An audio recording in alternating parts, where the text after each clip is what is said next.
Welcome to the brand new section of this course titled Continuous Delivery.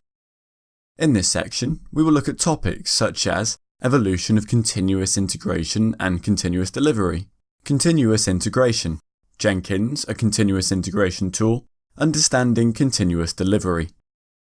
Now let's move on to the video, evolution of continuous integration and continuous delivery.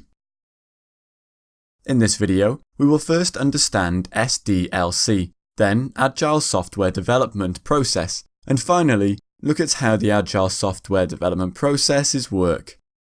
Nowadays, lots of people are talking about CI, that is continuous integration, and CD, that is continuous delivery, and after examining the perspectives of different technologists, I believe all have different understandings of CI and CD, and there is still some confusion about them. Let's dive deeply into these and understand them. In order to understand continuous integration, you need to first understand the background to SDLC, that is Software Development Lifecycle, and the Agile Software Development Process, which can help during your build and release processes. SDLC is the process of planning, developing, testing, and deploying your software. This process consists of a sequence of phases, and each phase takes the outcome from the previous phase to proceed further. Let's understand each phase in detail. Requirement analysis. This is the initial phase for problem analysis, where business analysts perform requirement analysis and understand the business needs. The requirements can be internal to the organization or external from a customer. Requirements include the scope of the problem, which could either be for improving the system or building a new one. Cost analysis and project goals. Design. In this phase, the design for the implementation of the features of the software solution is prepared and approved. This includes process diagrams, documentations, layouts, and so on. Implementation. In this phase, actual implementation based on the design is carried out. Usually, developers develop the code depending on the goals defined in the design phase. Testing. In this phase, the developed code is tested by the QA, that is Quality Assurance Team, under different scenarios. Each and every module is tested using unit testing, as well as integration testing. In case of test failure, the developers are informed about the bug, and then they're required to fix it. Deployment or release. In this phase, the tested feature is moved to production for customer review. Evolution. This phase gets the customer's review of the developed, tested, and published upgrades. Next is the Agile Software Development Process.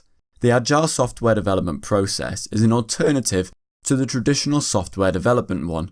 It is more like a process which helps frequent and efficient release of production with minimal bugs. The Agile process is based on these principles: continuous delivery of software upgrades and customer feedback at each stage. Additional improvements are welcome at any stage of the development cycle. Stable releases should be frequent, in weeks. Continuous communication between the business team and the developers. Continuous improvement towards technical excellence and good design. Working software is the principal measure of progress. Continuous adaptation towards changing circumstances. In the Agile Software Development process, the complete system is divided into different phases. All modules or features are delivered in iterations, and cross-functional teams from various areas such as planning, unit testing, design, requirement analysis, coding, and so on work simultaneously. As a result, every team member is involved in the process, and there is no single person sitting idle, whereas in the traditional SDLC, when the software is in the development phase, the remaining teams either sit idle or underutilized. All this makes the Agile process more advantageous over the traditional mode. In this diagram, you won't find any requirement analysis or design phases, as those are accumulated in high-level planning. This is the sequence of events in an Agile process. 1. We start with initial planning, which gives us the details about the software features, and then the goals are defined in high-level planning. 2. Once the goals are set, the developer starts coding for the required feature. Once the software upgrade is ready, the testing team, QA, starts executing both unit and the integration testing. If any bugs are found, they are fixed immediately, and then the code is delivered for client testing, that is, on stage or the pre-production environment. At this stage, the code is not released yet. 4. If the code passes all client-based testing, which could be UI-based testing, then the code is pushed to production, otherwise it iterates through the same cycle again. So here we have come to the end of this video.